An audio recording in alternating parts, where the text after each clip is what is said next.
네, 생각보다 많아요, 숫자가. 네. 그리고 처음으로 이렇게 우리가 한 자리 한 것 같습니다.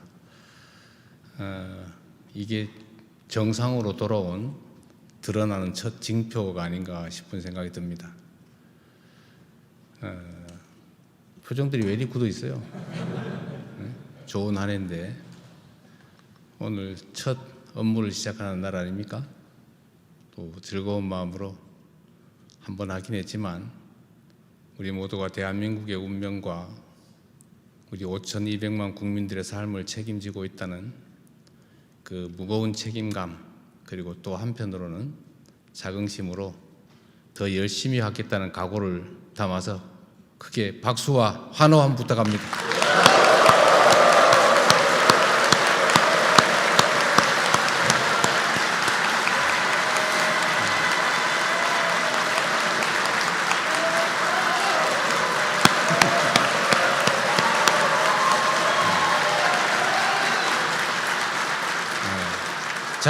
잘할 자신 있죠? 네. 잘해야 됩니다.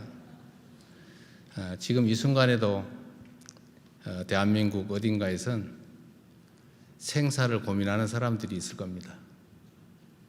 그리고 희망이 또 절망으로 바뀌는 그 순간을 겪는, 그 좌절을 겪는 사람들도 있을 것이고, 또 새롭게 희망을 설계하는 사람도 있을 겁니다. 모두가 더 행복한 삶을 원하지 않습니까? 우리 스스로도 다 마찬가지죠. 저도 마찬가지입니다. 그런데 객관적 조건이 어려우면 그 모든 것들이 다 힘들어지죠. 우리 부처님께서 인생이 고해라고 했다는데 힘들긴 하지만 그래도 우리가 모두 함께 서로 의지하면서 서로 협력하고 또 가능한 객관적인 조건들을 조금 더 개선해 나가면 고해보다는 좀 더 나은 세상이 될 수도 있지 않겠습니까? 그게 다 여러분들 손에 달려 있어요. 우리 정책실장님, 비서실장님, 그리고 여러분들 손에. 제가 이런 얘기 자주 하지 않습니까? 대한민국 공직자의 1시간은 5,200만 시간의 가치가 있다. 제가 지겨울 정도로 이 얘기를 계속 반복하는 이유가 있습니다. 그걸 자주 잊어버리기 때문이에요. 내가 하는 일이 얼마나 많은 사람들에게 치명적 영향을 미치는지를 잘 느끼지 못합니다. 특히 공직자들은 더욱 그래야 되죠. 뭐 개인 사업하는 사람들이야, 사적인 활동하는 사람들이야, 뭐 자기가 실패해도 자기가 게을러서 어떤 성과를 못 내도 그건 자기 인생에 가는 거니까, 자기 사업에 가는 거니까 크게 관계가 없겠죠. 물론 그 구성원들에게 영향을 미칩니다. 그런데 공직자라고 하는 거는 공적인 일을 하는 거죠. 공적인 일이란 나와 나의 이해관계가 아닌 다른 사람, 세상 사람들의 이해관계에 관한 일을 대신한다는 것 아닙니까? 그게 공적인 일이죠. 그 일을 맡은 게 공직자고, 그런 일을 하는데 필요한 조치여서, 장치여서 권한을 주잖아요. 여러분들 그런 거 잘 알죠? 권리와 권한의 구별. 법학개론 배우면 맨 먼저 배우는 건데, 힘은 힘인데 자기 이익을 챙기는 힘을 권리라고 해요. 그 권리에 대응하는 것이 아마 의무겠죠. 권한이라고 하는 게 있어요. 똑같은 힘인데 한계가 있다는 뜻으로 권한이라고 쓰죠. 그건 남들을 위한, 세상을 위한 힘이에요. 우리는 권한을 가지고 있는 거죠. 그 권한을 가끔씩 권리로 착각하는 경우가 있어요. 사적 이익을 도모하는 힘으로. 그러면 이제 꼬이게 되겠죠. 우리에게는 그런 공적인 일, 세상을 위한 일, 5,200만 우리 국민들의 삶을 개선하기 위한 수단으로서 그 힘이 주어져 있습니다. 그 힘을 잘 써야죠. 그래서 그 힘은 최대한 잘 써야 합니다. 최대한. 세상을 바르게, 공정하게, 투명하게, 희망 있게 만들기 위해서 필요한 힘을 쓰는데 자제할 필요는 없겠지요.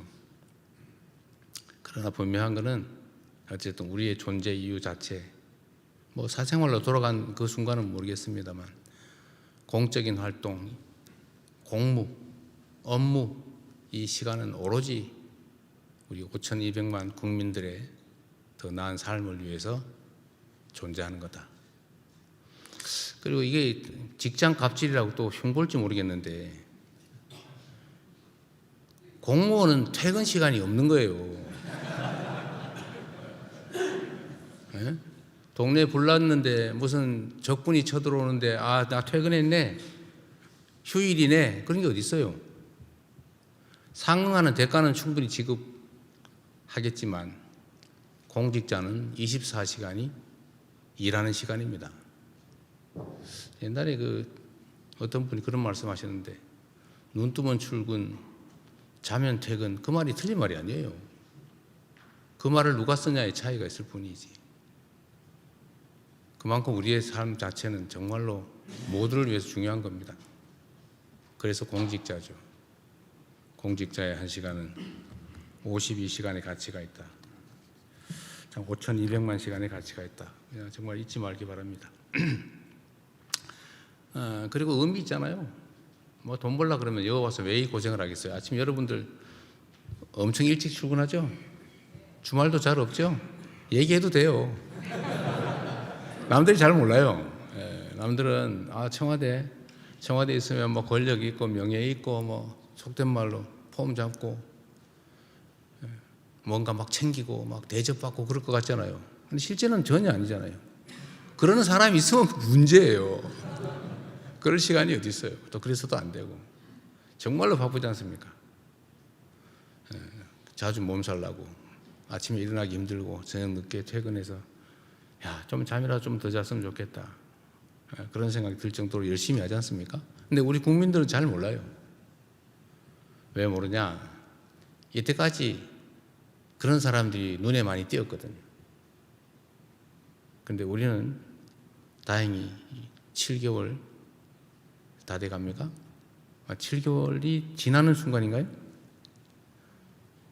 그동안에 우리 대통령실, 이제는 청와대 우리 구성원들이 정말로 큰 사고 없이 문제 없이 잘 지내왔던 거 우리 국민들이 인정해 주실 겁니다.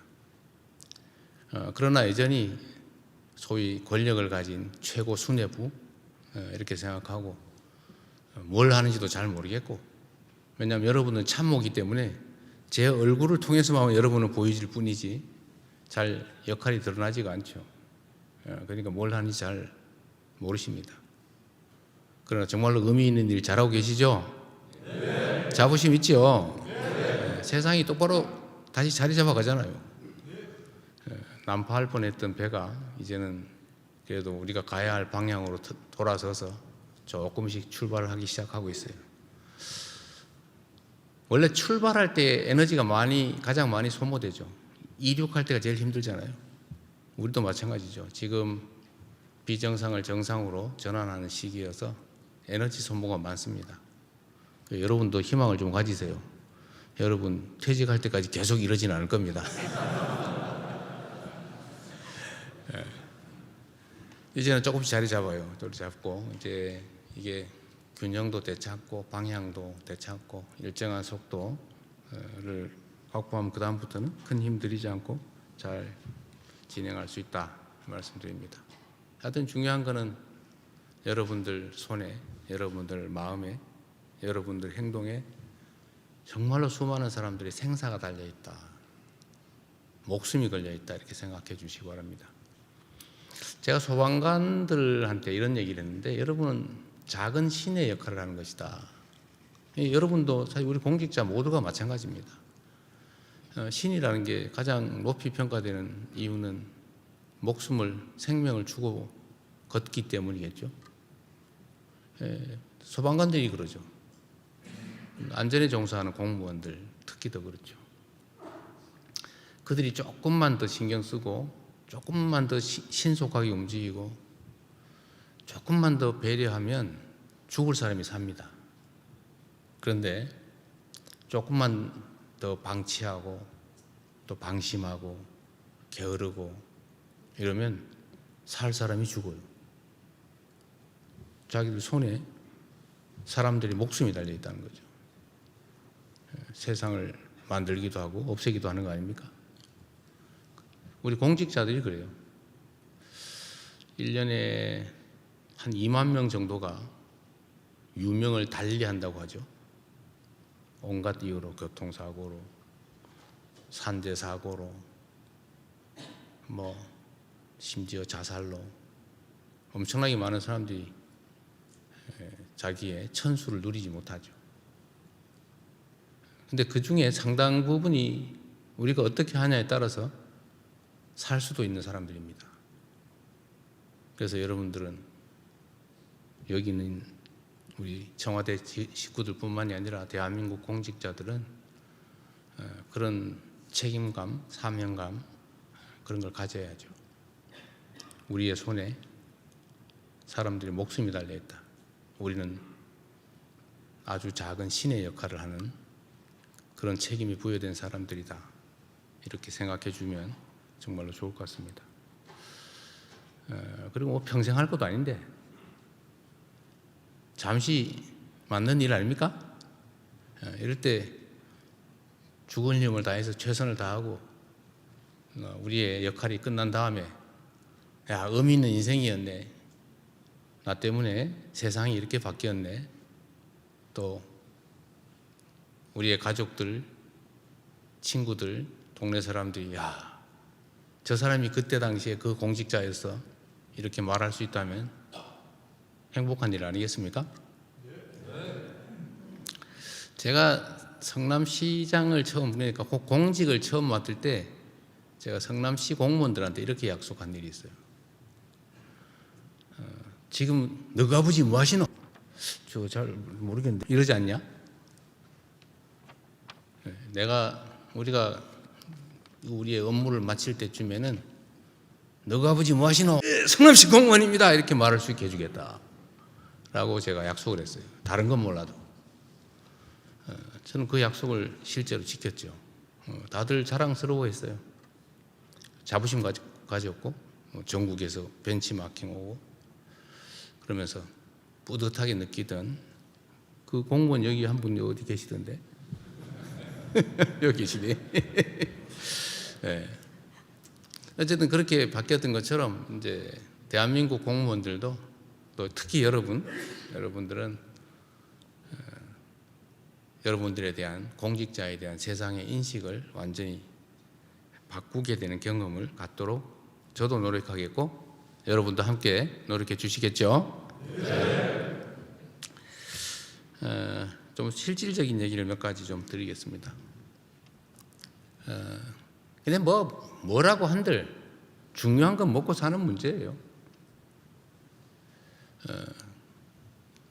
그래프, 숫자 의미 있죠. 그러나 진짜 중요한 거는 내 삶의 환경이 바뀌었냐, 우리 국민들의 삶이 개선됐냐입니다. 그리고 체감할 수 있냐. 좋아졌는지 모른다. 그리고 훌륭한 건 못 됩니다. 옛날에 우리가 아주 가난했던 시절에는 양이 중요했어요. 배가 고프니까 많이 주면 좋았어요. 그건 나중에 따지고 배고프니까 많이 주면 좋았습니다. 근데 이게 사회가 어느 정도 발전하고 나니까 질이 중요해졌죠. 내용이 중요해졌어요. 그런데 그것도 또 세월이 지나니까 중요한 게 뭐냐? 디자인이 중요해졌어요. 포장이. 외관과 형식이 중요해졌습니다. 그 다음에 또 세상이 바뀌었어요. 그것도 다 갖출 것 같았어요. 그 다음에 중요해진 것은 절차와 과정입니다. 소위 민주적인 과정, 절차, 예의 이런 게 중요해졌죠. 그런데 이게 또 끝이 아닙니다. 지금 또 더 중요한 건 마음이에요. 이제는 사람들은 잘 모르는 분들이, 특히 공직자 중에 그런 분들이 있던데 세상을 너무 좀 우습게 여기는 경우가 있습니다. 자기는 알지만 세상은 모를 거라고 생각하는 거예요. 그런데 전혀 그렇지 않습니다. 저는 정치적 영역에서도 그런 현상을 실제로 자주 보는데, 어떤 정치적 평론가나 전문가보다 국민들의 집단지성이 훨씬 더 훨씬 더 무섭습니다. 훨씬 더 역량이 뛰어나요. 국민의 집단지성은 정말로 무섭죠. 왜 그런가? 여러분은 화려한 언어, 형식 이런 걸로 사람을 설득한다고 생각할 수 있을지 모르겠는데, 제가 겪어본 바로는, 그리고 약간 심리학적인 과학적 근거를 대해서 얘기할 수도 있지만, 사실은 사람들은 첫 보고 딱 보고 눈을 맞추고 접촉하는 순간에 상당 부분 이미 캐치해요. 얘기, 형식 그건 나중 문제죠. 그건 마음이 전달되기 때문입니다. 딱 보면 알죠. 아, 저 사람이 나 싫어하는구나, 좋아하는구나. 강아지도 알던데. 강아지도 나 좋아하나 싫어하나 알잖아요. 그 싫어하면서 좋아하는 척 해봐야 물린다고요. 근데 강아지도 알더라고요. 사람은 오죽하겠습니까? 근데 그 사람이 한두 명이 아니고 이렇게 수만 개의 눈으로 이렇게 보는데 금방 다 느끼죠. 그래서 우리가 세상 사람들에게 우리는 의무로 하는 거잖아요. 그러나 흔쾌히 하는 게 더 중요하겠죠. 어쩔 수 없이 하는 게. 여러분 원해서 이 직장을 선택한 거 아닙니까? 이 일을 강제로 시킨 사람이 일부 소수 있긴 한데, 그래도 죽도록 싫어했으면 안 했겠죠. 여러분들이 원해서 하는 일인데, 여러분이 원해서 하는 그 일에 해야 될 일 중에 제일 중요한 것은 세상 사람들에게 행복감을 주는 거예요. 행복한 세상을 만들어주는 겁니다. 더 나은 세상을 만들어주는 거죠. 그리고 그거는 실질적 성과가 있어야 하고, 결과물이 있어야 될 뿐만 아니라 결과물이 있다는 걸 느낄 수 있게 해줘야 되고, 그리고 그것이 전심전력을 다한 결과라는 것을 공감하게 해야 됩니다. 그래서 언제나 눈 맞추고 진지하게 낮은 자세로 설명하고 공감해야 되겠죠. 성과를 내자. 그리고 최선을 다하고, 그리고 진심을 다해야 된다. 그리고 존중해야 된다. 또 한 가지는 이런 게 있습니다. 요새 좀 시끄럽던데, 이게 공직이라고 하는 게 공적인 일을 하다 보니까 권한이 수반되죠. 힘이 수반되니까 그 힘이라고 하는 것은 마치 아주 잘 드는 칼날 같아서 여기에 쓸 수도 있고 저기에 쓸 수도 있고, 좋은 용도에 쓸 수도 있고 나쁜 용도에 쓸 수도 있고, 세상 모든 사람을 위해 쓸 수도 있고 나만을 위해서 쓰면서 세상 사람들을 해칠 수도 있는 그런 날카로운 무기 같은 거죠.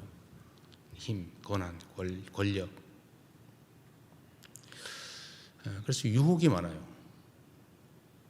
압박도 많아요. 그리고 이게 참 어려운 게 그렇습니다. 나는 마음은 이렇게 나쁜 마음을 먹지는 않는데, 예를 들면, 근데 어느 날 보니까 이상하게 퐁당 빠져 있어요. 제가 이런 얘기 자주 하는데, 돈이 마귀다. 진짜 마귀예요. 그런데 이 마귀가 마귀의 얼굴을 하고 나타나면 딱 구별을 하겠는데, 내 마음으로 다 구별할 수 있잖아요. 안 하면 되지 뭐. 안 넘어가면 되죠. 근데 문제는 이 마귀들이 절대로 마귀의 얼굴을 하고 나타나지 않아요. 꼭 천사의 얼굴을 하고 나타납니다. 친구, 친척, 아는 사람, 아는 사람의 아는 사람, 평판 좋은 사람, 뭐 어쩌고. 그래서 구별이 잘 안 돼요. 가끔씩은 선의와 선행으로 포장되기도 해요.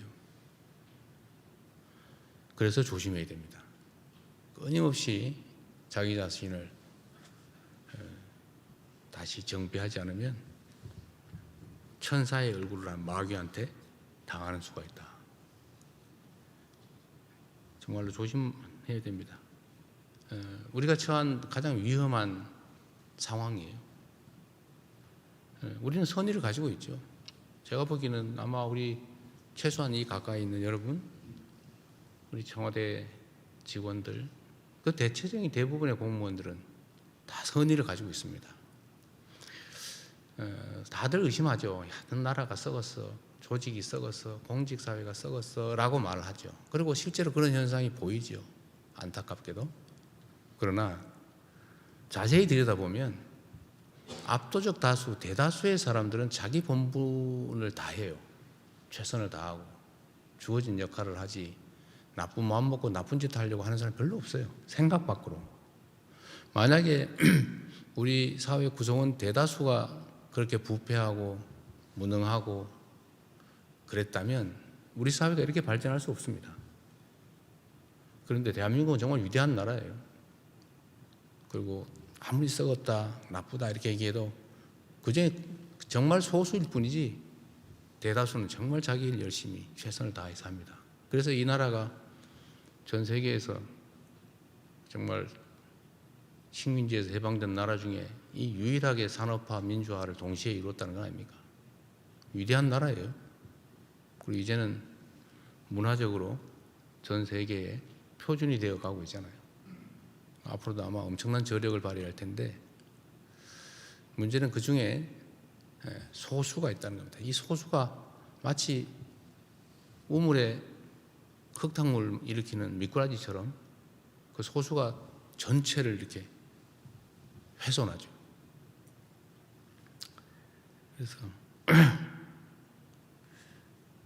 그래서 소수가 전체를 망친다. 잘 가려내야 되겠죠. 조심할 필요도 있고.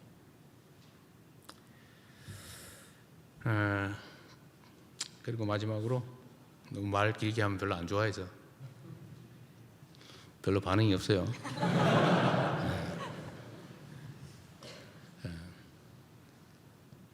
저는 여러분들이 자부심을 가지면 좋겠어요.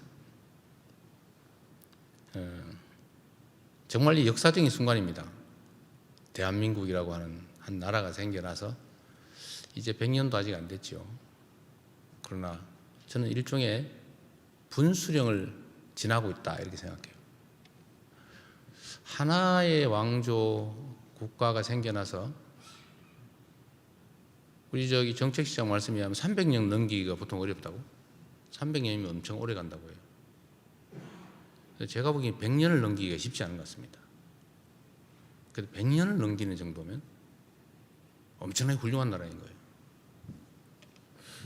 저는 당나라가 한 5, 600년 정도 됐나 했더니 300년이었다고요? 그래도 당나라가 당태종이 어쨌든 기반을 정말로 잘 쌓아서 아주 탄탄한 왕조였다고 우리는 알고 있는데 300년밖에 안 됐다고 하니까 좀 놀랍습니다. 근데 왜 나라는 300년을 넘기기가 어려울까? 저는 그 사회가 기본적으로 그렇게 흘러가는 것 같아요. 사람들의 욕망 때문에, 사욕 때문에. 사람들은 뭐 자기 욕망을 채우기 위해 살잖아요. 그건 나쁘다고 할 수 없죠. 그거야 뭐 삶의 인생의 본질이니까.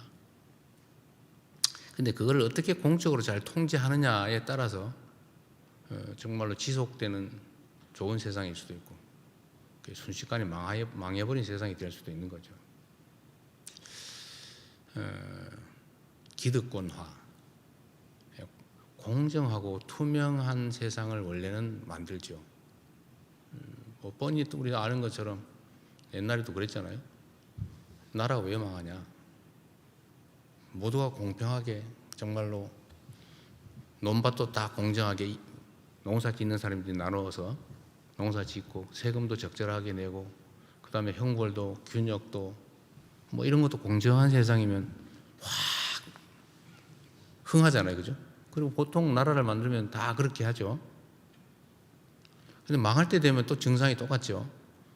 논밭 다 뺏기고 전부 다 노예 돼가지고 농사 지으려도 땅도 없고 어디 뭐 내 농사도 아닌데 뭐할로 열심히 하냐. 또 열심히 일해봐야 막 죽지 않을 만큼만 주고 이러는데 그럼 뭐할로 열심히 하겠어요.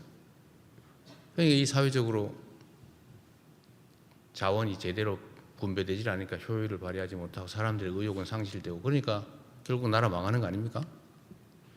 근데 또 누군가 나타나서 이 세상 한번 뒤엎자 이래가지고 다시 또 다 뺏어가 싹 또 나누면 또 좋아졌다가 또 확 몰려가지고 확 엎어버리자 이래가 또 망했다가 이게 반복되는 것 같아요. 우리도 사실은 그 역사적 흐름에서 그러면 벗어나 있냐? 뭐 우리도 비슷하겠죠. 뭐 역사는 반복된다고 하니까. 그런데 결국 우리가 해야 될 가장 중요한 일이 뭐냐 그러면 공정하고 투명하고 합리적인 사회 질서를 끊임없이 유지하는 거죠. 근데 이게 자꾸 깨지지 않습니까? 자꾸 힘도 세지고 또 그게 뭐 경제력이든 정치적인 권력이든 아니면 아주 무지막지한 경찰, 군사력 같은 물리력이든 어쨌든 이런 것들을 남용해가지고 이 불공정을 더 심화시키면 나라가 망하는 거고, 어떻게든지 이 세상을 살아가는 그 구성원들의 힘으로 조금이라도 더 공정하고 조금이라도 더 투명하고 조금이라도 더 합리적인 세상을 만들어서 우리 사회가 가지고 있는 자원과 기회가 좀 더 고르게 분배되고, 그래서 그게 좀 더 효율을 발휘하고 그 성과나 결과도 노력한 만큼이 주어지면 사람들이 의욕을 가지고 열심히 일하고, 이렇게 되면 계속 흥하는 나라가 되겠죠. 근데 추세적으로는 쉽지 않은 것 같아요. 뭐 너무 깊은 얘기하면 또 뭐 꼬투리 잡혀가지고 문제될 것 같으니까 이 정도 하기로 하고, 어쨌든 대한민국은 지금까지는 잘 달려왔던 것 같아요. 물론 여러 가지 부작용들이 있었지만, 그러나 앞으로 좀 더 긍정적인 방향으로 우리가 지속적으로 나아갈 수 있을지, 아니면 우리가 걱정하는 여러 부정적 요소들이 계속 확대돼서 정말 추락할지, 이게 결정되는 역사적인 분기점, 분수령에 우리가 서 있는 것 같습니다. 그리고 여러분의 역할이 정말로 중요하죠. 우리의 역할, 우리가 어떻게 하느냐에 따라서 어느 방향으로 보고 있느냐, 얼마나 애쓰느냐, 또 그냥 애만 쓴다고 되겠어요? 열심히 공부해야지. 열심히 또 배우고 공부하고 노력하고 방향 잘 잡고 최선을 다해서 대한민국이 좋은 방향으로 잘 나갈 수 있다면 역사적 사명을 다하는 거 아니겠냐. 혹시 알아요? 어디 역사책에 하나 써줄지? 그게 의미가 있는지 없는지는 잘 모르겠지만 어쨌든 그 중요한 시간을 우리가 지나고 있다는 생각을 가져주시기 바랍니다. 우리 손에, 우리 어깨에 대한민국이라고 하는 나라의 운명뿐만 아니라 지금 이 순간을 함께 살아가는, 또 앞으로 살아갈 수없이 많은 사람들의 생사가, 운명이, 행복과 불행이 달려있다. 그리고 그 정도가 아니라 우리의 노력으로 많은 변화가 있었다. 죽을 사람이 살았다. 불행할 사람이 좀 더 행복해졌다 라고 할 수 있다면 우리의 삶도 의미 있는 삶이 아니겠습니까? 자, 잘할 자신 있죠? 한번 열심히 해봅시다. 고맙습니다.